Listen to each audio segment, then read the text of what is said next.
Alamin natin ang magiging lagay ng panahon ngayong araw mula sa ating ekspertong totoo. Ito talaga nagsasabi ng totoo to all the time. Good morning, Mantani! All the time. I am ready! GMA Weather, serbisyong totoo ng GMA News. Hi, good morning, Susan. Di ba, Mantani, totoo naman? Lagi kang nagsasabi ng totoo, lalo na sa lagay ng panahon. Dapat lang, Susan. Oo. Ha? Ay, teka, may bagyo ba? Magkakabagyo ba tayo? Hindi. Wala pa, Susan. Pero baka may posibleng low pressure area. Ha? At sa katunayan, Susan, mga kapuso, maaliwalas po ang magiging lagay ng ating panahon ngayong umaga.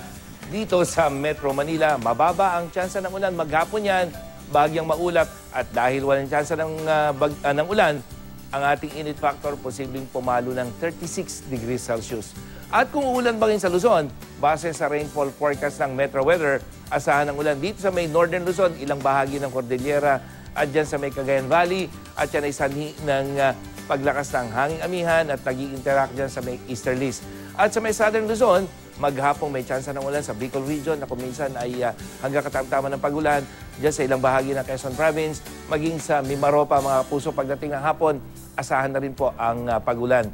Sa Visayas, umaga pa lamang may ulan na sa may western section, pero pagdating ng hapon, eastern section hanggang dyan sa may central part, asahan na ang mga pagulan na kuminsan ay katamtaman. At sa Cebu City, mga kapuso, umaga pa lamang may tsansa na ng pagulan, pero pagdating ng hapon, asahan na po yung bahagyang maulap na papawirin.